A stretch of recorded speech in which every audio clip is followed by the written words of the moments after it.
I don't know how familiar all of you may or may not be with haiku. And so we're going to start with the basics, with the real basics, okay? We're being very basic today. So, and I love this picture. I don't know if anybody's ever, I love the picture. I don't know what it's from, but it reminds me of a place I visited once in Dublin at Trinity College. It's called, it's the library there. And this would be, I think that this is an image of their long room. And it's sort of cool that they have this stock image available because it's Wow. nice to see places like that you've been to, and it's so appropriate to poetry. I've never been to a place Okay, so so big. wait, what? I've never been to some place so big. It would be a dream to go to a library like this. Yeah, it's gigantic. Um, it's a huge library, and also there is a very famous. I mean, this is a little funny. It's an interesting, fun kind of fact. Um, and I know we probably have. I know that we have students who are very young and underage, but I will say this: when there's a very famous Celtic harp. And it is such an iconic image in Ireland. And it's also, if maybe your parents around St. Patrick's Day by, I don't know if this is okay for me to even mention, but I will. It's, if you've ever seen like a bottle of Guinness beer, that's very famous beer for Ireland. And it's, also called the Black and the Tan. And there's an image of a Celtic harp on the label of that very famous brand of beer.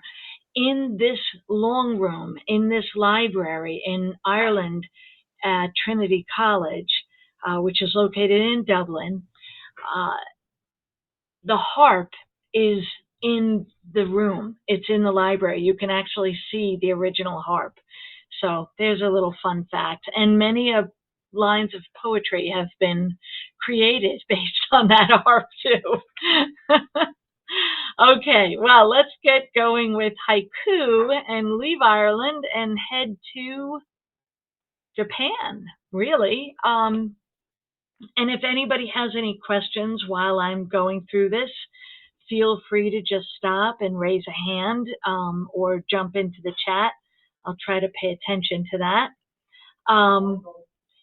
Haiku is a very specific form of poetry, Japanese poetry. And as some of you may or may not know, it consists traditionally of 3 lines. The first and the third lines each have 5 syllables, while the second line has 7. We are going to talk about a syllable in just a second because I know not everybody may know even what a syllable is. I think that you do, but I don't want to leave anything up in the air because I don't want you to miss out on something that's so important and relative to haiku poetry. Okay, so that's important to remember. Of a 3-line poem, the first line has 5 syllables, the second line has 7, and the third has 5 again. That is traditional. Haiku also often focuses on nature. And again, I don't know who I was chatting with earlier that said that they were also in Chicago, but nature is really booming today here in and around Chicago. So haiku often focuses on nature, specifically different seasons, and it's usually intended to invoke a particular moment or a feeling while you are engaged or enraptured or in the moment of that season, that moment in nature, that feeling of what happens when we're in nature and something significant happens. Um, The other thing about haiku that I think is very interesting um, and relevant is that it is often associated with Zen Buddhism, and it's seen as a way to bring about a calm mindfulness and a oneness with nature.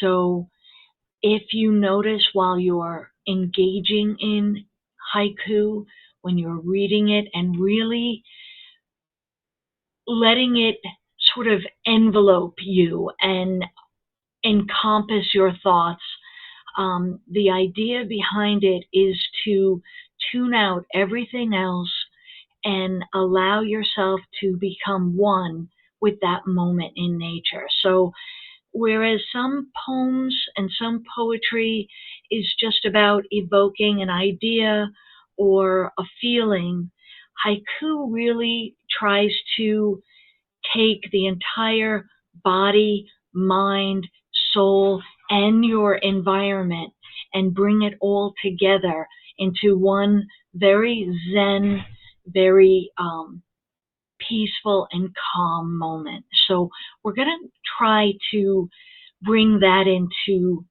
today's lesson as well. I will skip back to the syllable thing because it's also important in case anyone is not entirely familiar with syllables. That is a unit of pronunciation that includes a vowel sound.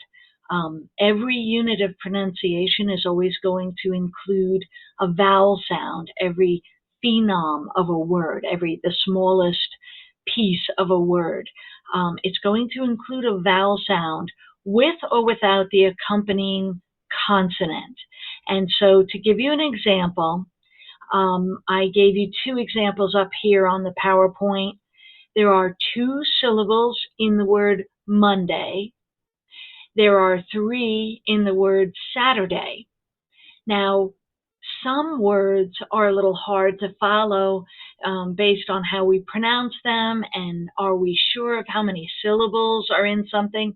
Because if you're trying to write a traditional haiku, you really want to make sure that you get that 575 syllabus count correct. So what I tell my students when I'm in a brick and mortar and I'm in front of them, and it's sort of funny because I love to see 20 or 30 students all doing this, but a good way to count syllables in a word is place your hand under your chin and count the number of times your jaw drops as you say a word. So if we say spaghetti, get-T. It's three syllables. You can try that. I know it's sort of silly, but it will make sure that you know how many syllables are in a word. I'm trying to think. I blurred my vision, but I have my Mac Miller album behind me. So Mac is one syllable, Miller is two. And so as many times as your jaw goes down, that's as many syllables are in a word. Okay? So that will bring us to our traditional type of haiku. And this particular haiku that I put up here on the screen is written by a really famous Japanese poet. Forgive me if I'm mispronouncing his name a little, Matsuo Basho. And he is sort of like the what is an American poet, an incredible American poet.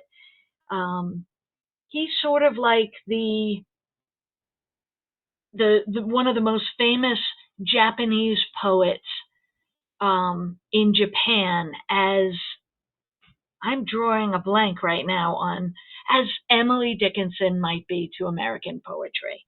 So very, very famous. And we're going to really take a look at this. We're looking at a total of 17 syllabi, but we can infer and take away and learn a lot from these 17 syllabi. An old silent pond, a frog jumps into the pond. Splash, silence again. So this sort of evokes so much. Um, I'm going to just take a moment and read. I'm going to read the chat. Do I know Fleetwood Mac? Of course I do. I'm a child of the 70s. I'm going to age myself there. Um, Yes, ma'am. I'm aging myself a little bit here. Um, okay, what is the meaning of accompanying consonants? Do you mean, Rachel, why do they have them? Or what do the consonants mean?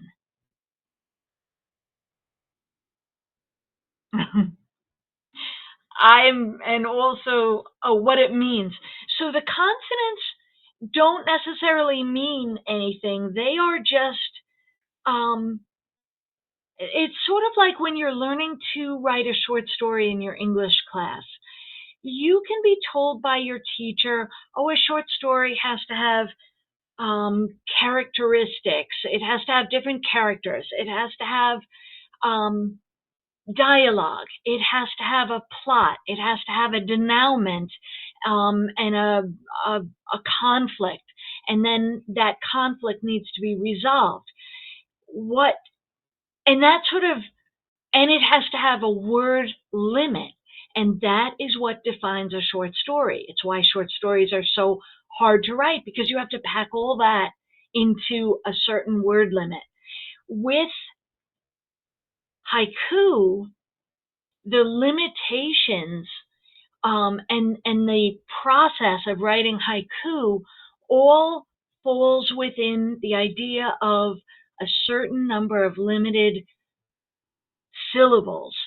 And so when you take something and say, it has to have this component, it has to have this component, and it has to have this component, but you have to put it all together and have no less than 17 syllabi, um, that is where the quandary is, because you can write a poem about nature, and you can surprise people with the sounds of nature or the meaning of nature or what feelings get evoked by nature. But to do that with the limited number of syllabi that you are allowed to use, that's where you have to really put some thought into the process. You have to be very careful with your word choice. And so there are no extra superfluous words. Um, so let me read this. So it's a special structural form of the lines and the overall poems. Yes. Similar to meter and rhyme scheme. Yes. There are different types of poetry, and that you think, oh, I was asked to write a poem. I can write whatever I want and call it a poem. But as you get more and more familiar with the different types of poetry, you will realize that even free verse, which we sometimes consider to be, you know, just whatever we want it to be, even free verse has rules. And this is probably the shortest type of poem. Not really, but it's the shortest type of poem we're going to cover this month. And this is called haiku. And haiku is, again, the 5, the 7, and the 5. And what I put up here, these first 3 lines, an old silent pond, a frog jumps into the pond, splash, silence again. Um, oh, that, maybe Miss Blosser can tell us, that's going to be covered, is that next week or in 2 weeks? Yep, next week are acrostics. Okay, so acrostic poems are really fun. I am not going to talk about them because I want you to all come back next week to learn about acrostic poems. They are a lot of fun. And yes, I love making them with names and places and but we'll save that one for next week. Let's look more closely at this traditional haiku example. Can anyone guess, just based on the 3 lines there, what season might this poem be about? Yes, I would guess spring or summer. Um, it might be fall, but we sort of associate frogs and spring and summer with everything sort of coming out and becoming lively again. And so the very action of jumping is a lively, we can look so deeply into every word in a piece of haiku, in a piece of poetry like haiku. And that brings us to images and sensory details: a frog jumping. What happens when anything hits the surface of a pond?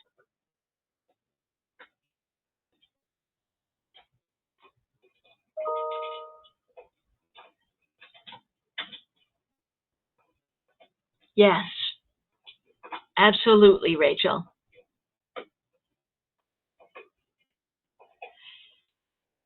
What I like about this image of the frog jumping into the pond is, if you notice,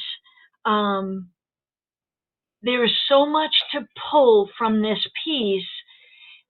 When we see that a frog can jump into a pond, if you think about a still, quiet body of water and something being thrown into the middle of it, or a frog jumping into the middle of it, the ripples that move out from that point of contact change everything. They change the surface of the pond. They in turn change the image that we're seeing. And I also want to interject. I have 2 big dogs behind me, and one of them is a puppy, and he's chewing on a bone. And I don't know if you can hear that, but I want to explain, if you're hearing like a lot of chewing sounds behind me.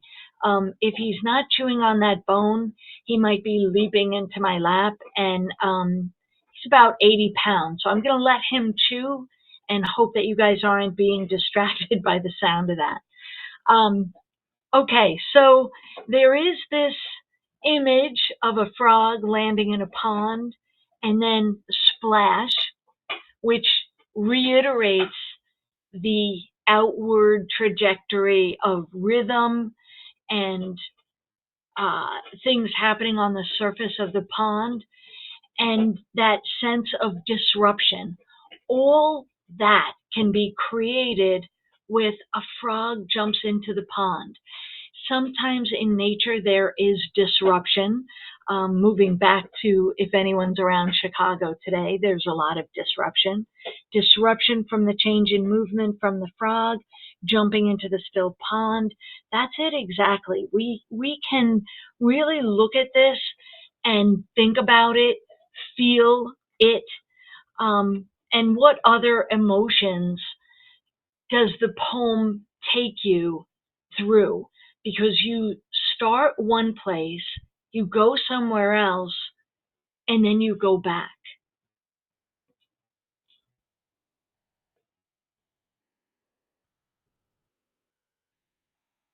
And anyone who wants to, feel free to jump onto that mic too. I know I'm talking a lot, but you can interrupt.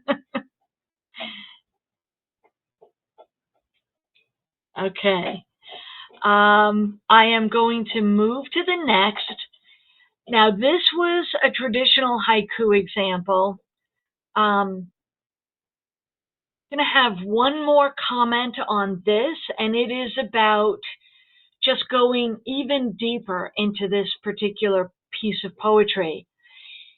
If this pond represents the stillness of nature, and if the unexpected movement of the frog disrupts that stillness, then can we infer that the poem reinforces the idea that nature can be both peaceful and unpredictable at different times.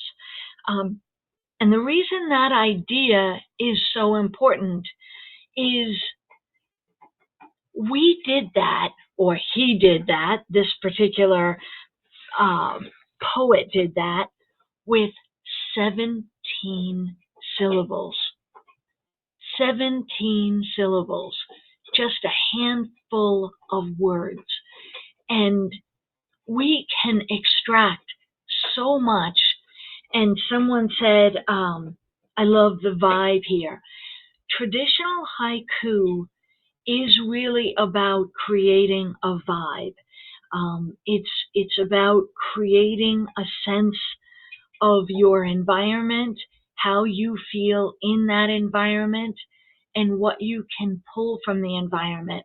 If you allow yourself to soak that in and, not to get too cliched, but become one with that vibe and with your environment, it evokes a sense of calmness. And so I like that some of you are able to feel that. Again, I am a child of the 70s. I'm just dying to say, I love that some of you are digging that vibe. That's what you want to do with haiku, with traditional haiku. We're going to move to a little bit more contemporary haiku, which still tries to do the same thing, but it is not as strict with that particular Zen Buddhism vibe. So I'm going to go to the next page. I hate to shake off all this good feeling. Let me just read what Rachel wrote. We can because the meaning behind the poem's structure and form follows the mood, yes, and atmosphere of the haiku. It really makes readers feel it's peaceful, but it also is disruptive because of the unexpected movement. 100%. 100%. And that is really traditional haiku, which doesn't say contemporary haiku does the same, but the rules which govern contemporary haiku are not as strict and not necessarily always associated with that Zen Buddhism. And I'll show you what I mean with the next piece of poetry.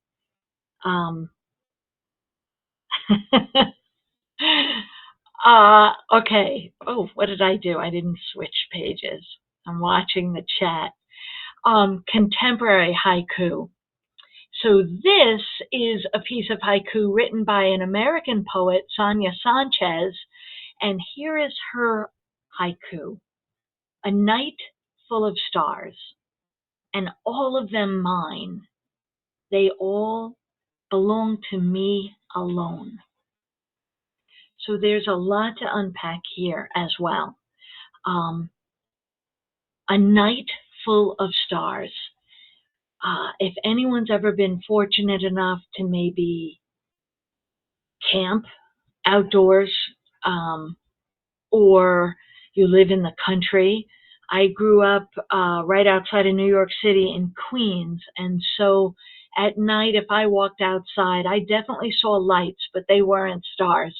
So the first time I ever saw an open, clear sky filled with stars, I think I almost cried, actually.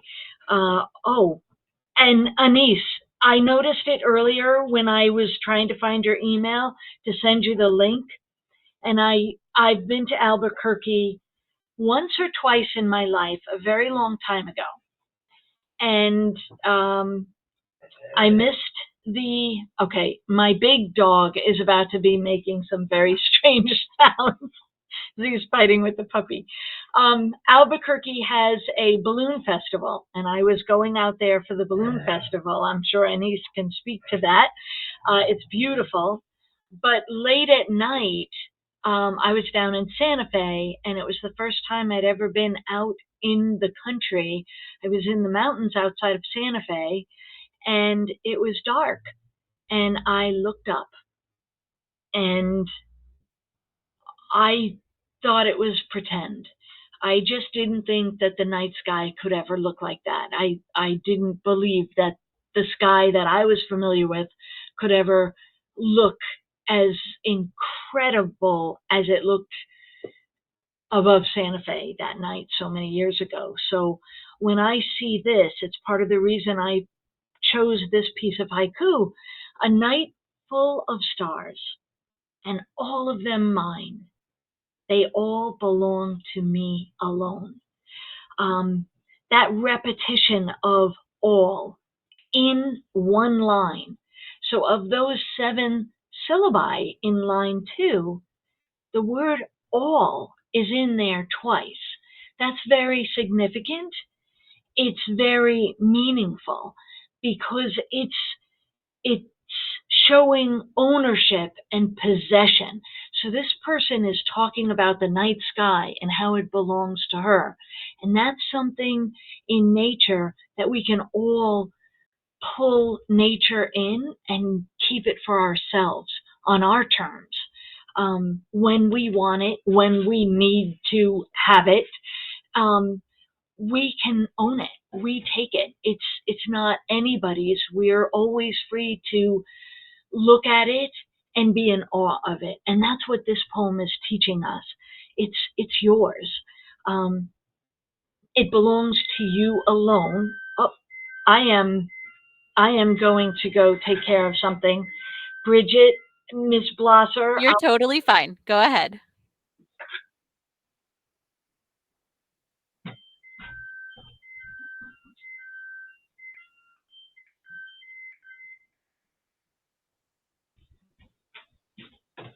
But yeah, absolutely, Kunaya. That's a great reference there too. That's not how you say my name. Kunaya. Yeah, thank you. I am back. Sorry about that, guys.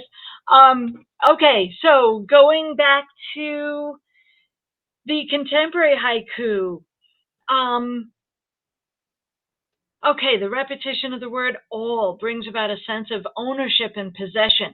But what that also does is it shows you that you can own nature. You can write about it as your own. You can experience nature on your own terms.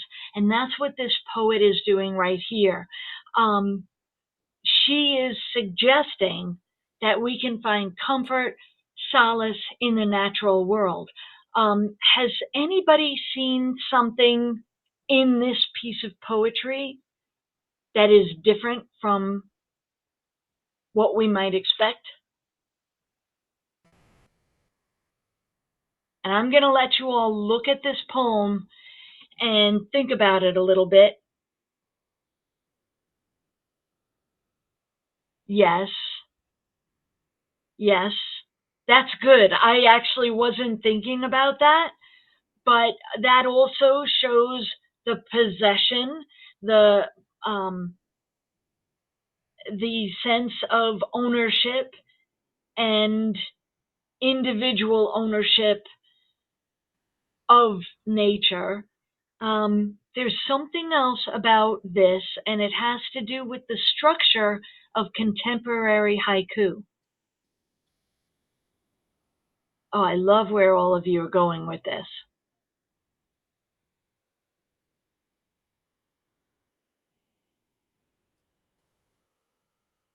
And I really love that one of you mentioned the first person perspective. There isn't a cutting word. Yes. Okay. And it's still nature. Yeah. All right. Anyone else? I'm going to tell you one other funny little thing about this particular poem and why it is considered contemporary haiku. I said earlier, traditional haiku has to be 5, 7, and 5 syllables in each line. In this, look at the third line. It has 6 syllabi in it. And contemporary haiku can sometimes venture from that strict recipe of 5-7-5. So if you're writing contemporary haiku, you can venture just a little bit from the 5-7-5, but there are, poets out there that consider themselves to be real traditionalists, and this would not, in their eyes, this would not be considered haiku because they are such traditionalists. Yeah, 5-7-7.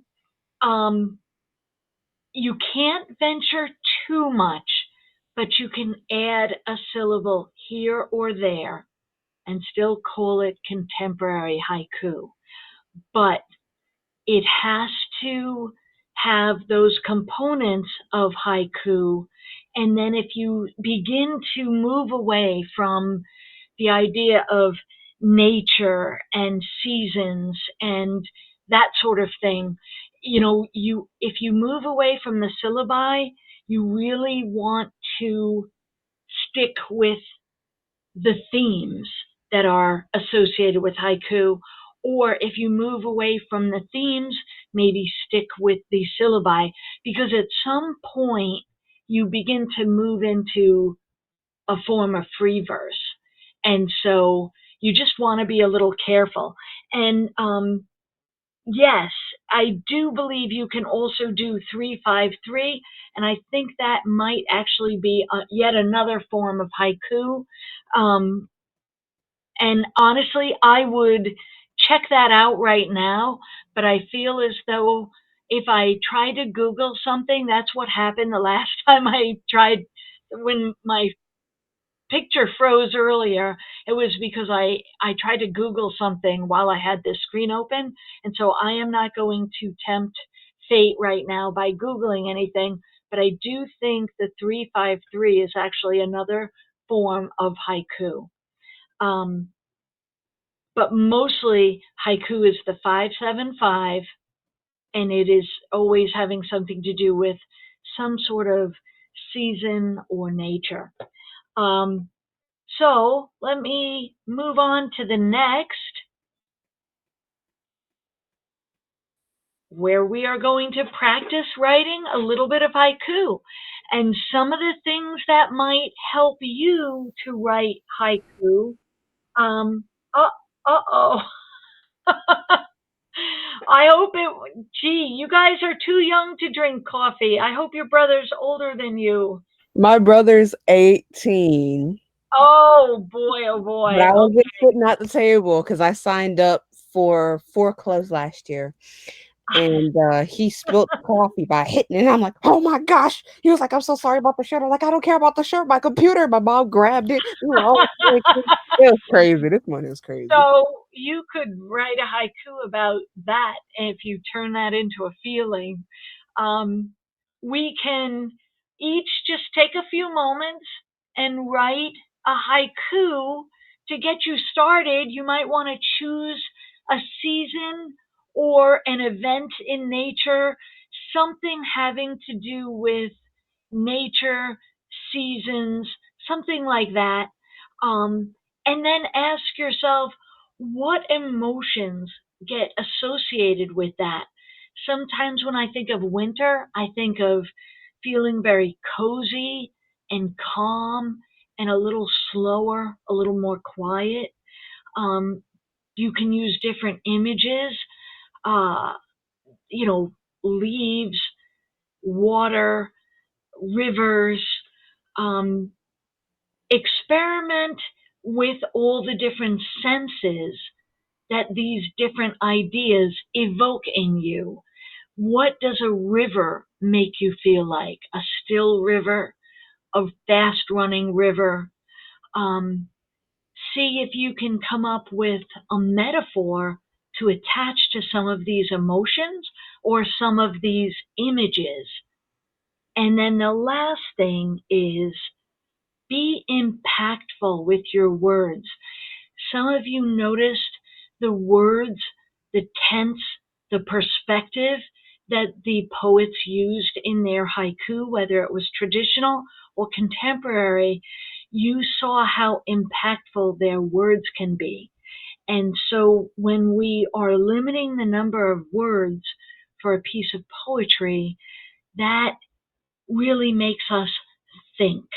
And I know as an English teacher, not everybody loves to edit and revise, but really, even some of the incredible writers of previous generations, our generation, I promise you, take a moment once you have your original, your haiku written out, look at what you wrote and change one thing. And you might then change lots of things, but, or you might just change one thing, but I promise whatever you change will make that better. I promise you.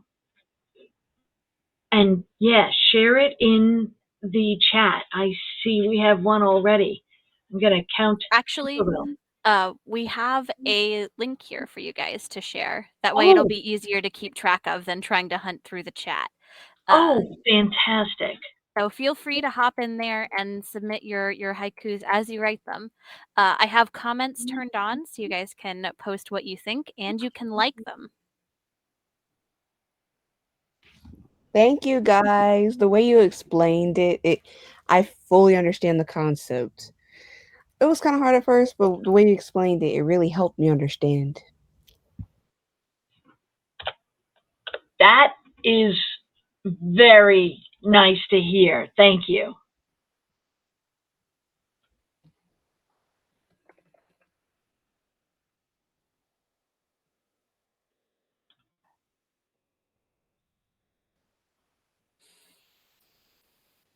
Trying to open that. Miss Blosser, I'm a little nervous. If it doesn't open, it's okay. I can share my screen and then we can see Okay. all of them that way. So don't worry about it. Sure You is can check it out trying. later. I'll send you Okay. the Padlet so you can check it out afterwards as Okay. well. I just X'd out of the Padlet because it was struggling, and I just don't want to lose everybody again. Yeah, not a problem. I will post it up here after we all have a chance to do some writing here.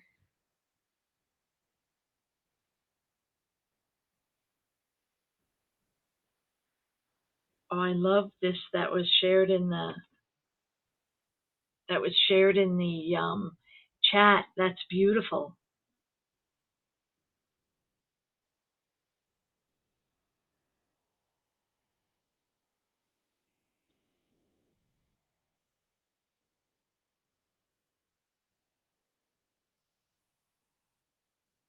So, oh, what a beautiful image.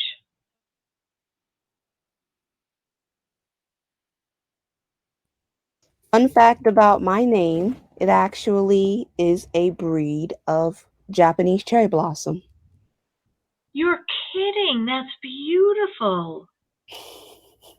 I don't know where my parents came up with that name, It's but beautiful. I love this photo. My sister's favorite aesthetic is cherry blossom, and the irony about that is her name means butterfly in Spanish. That's really pretty. It is. Gives you a peaceful vibe. Yeah.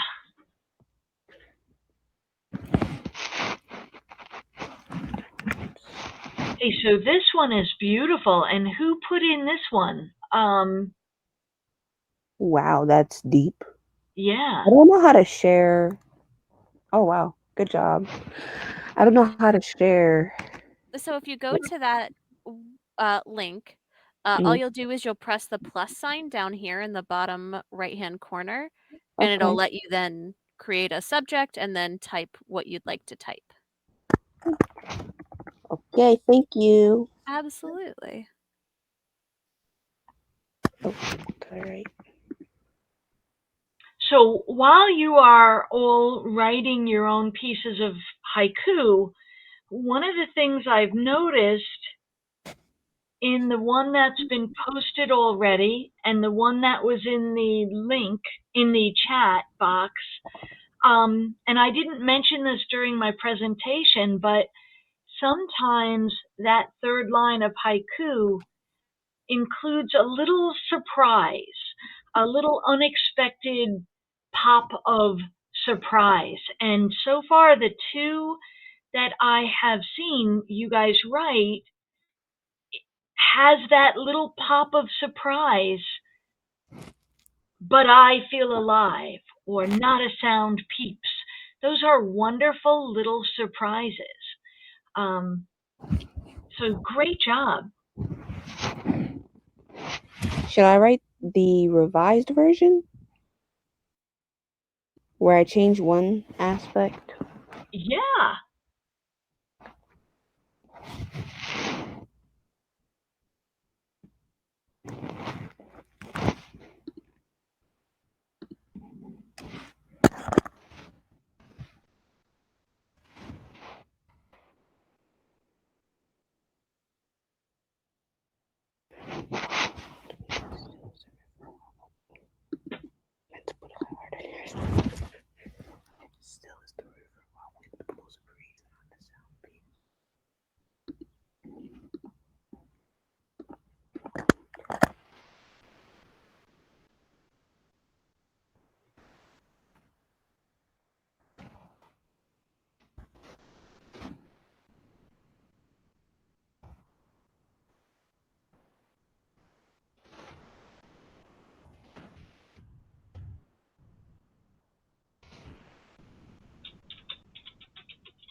I really like that revision. That revision really evokes an entirely different image in my mind. Thank you. This vibe kind of helps my brain actually function. Usually, when I'm in the room with all my dogs, my cats, and the guinea pig, the chicks, all of them, my parents, they keep calling me. My brain can't really function properly, so I don't really come up with ideas like this very easily. This is new. This is beautiful. Let's see, we have another. Life in autumn. Oh, that's so pretty. I don't know who did the cherry blossom tree. And yes, Rachel, Wow. 578 is fine. That is beautiful. It is. It matches the vibe perfectly. Wow. It's almost as if the blooms on the tree are a metaphor. Actually falling. Yeah, for your, just how you feel and the serenity. That's beautiful. That's beautiful.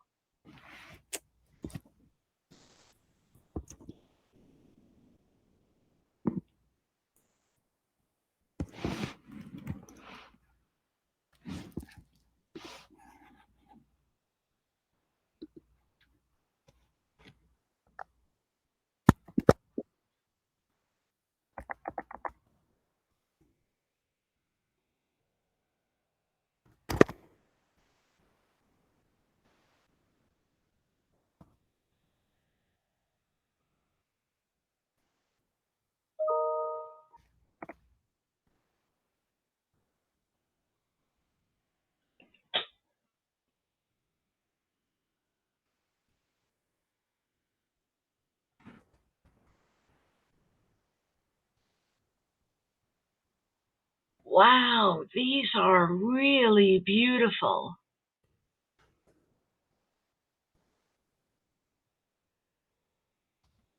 These are beautiful. You guys are doing such a great job.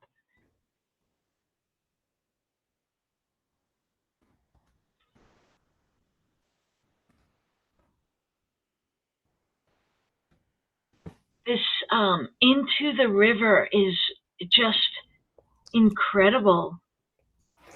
This is so poetic.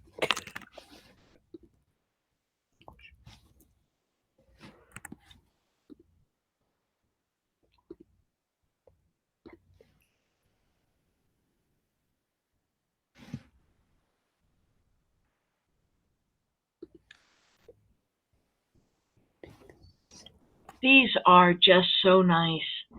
You know, isn't it nice to just take a few moments and get everything else out of your head and just focus on images and feelings and elements that are around you? Um, these are really beautiful.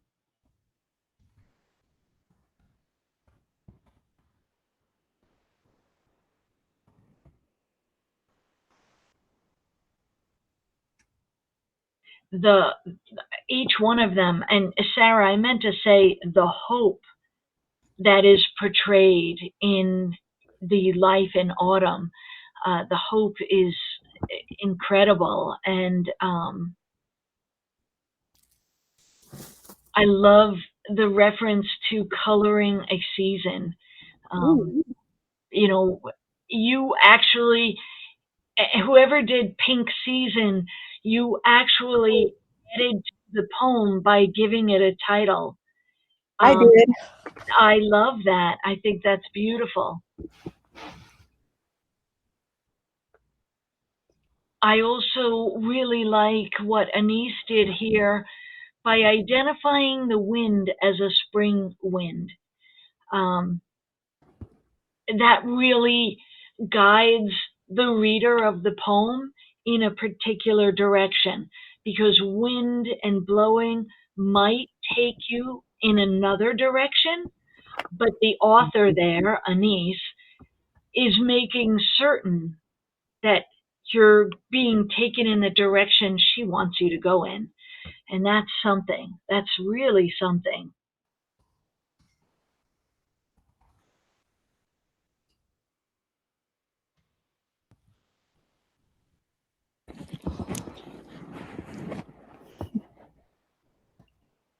I love this. This is Yeah. amazing.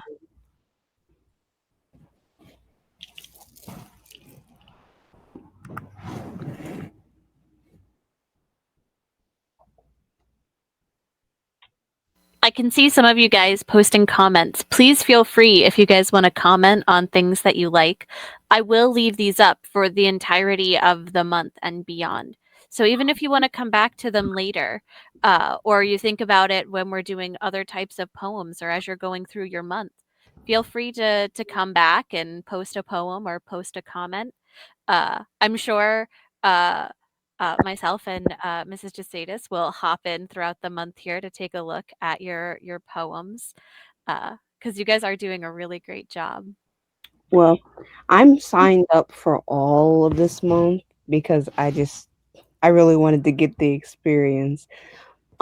Tomorrow I have a photography club meeting, but I really want to know who the teachers are for these meetings. Yeah, absolutely. In the email that I sent out on Monday or that you received today, if you signed up after Monday, Mm, it has all of the meeting dates and times. This link will stay the same. So if you guys want to bookmark this room link, you can know that all of the National Poetry Writing Month meetings will be in here. okay. Um, but it goes through and it'll tell you who the teacher is.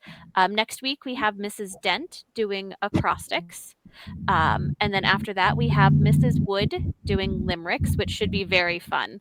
And then our final week of the month, we have Mrs. Purcell doing sonnets with us. So you'll get quite a variety here of different types of poetry. I think my brother might join next week. I'm not sure. I have to ask him, but this is going to be awesome. I can already tell. But sonnets are the ones I'm most familiar with. Well, you will like the presentation on sonnets. I've actually already seen a little portion of it and it's a really good presentation. It's a very nice presentation. And one more thing that I'd like to say to you about haiku for this week and for all the weeks, really, if you have an opportunity to take a few moments and write poetry, I know that it is hard to do this with people chatting and posting without a lot of opportunity to really look at what you're posting. And sometimes, as zen like as we're trying to be, it can be a little stressful to try to write poetry on demand. And so I love that Miss Blosser indicated that this would be up and available. Come back to it, post, post your poem whenever you're ready to, and I will be coming back and looking at it too. This is beautiful, and I appreciate the time and the energy and the commitment that each of you made to show up today. I really appreciate it. It was a fun experience for me, and I hope it was as interesting to all of you as well. And thank you for your patience while my computer gave me a hard time earlier. It's relatable. You guys enjoy the rest of your day. You Miss too. Blossom.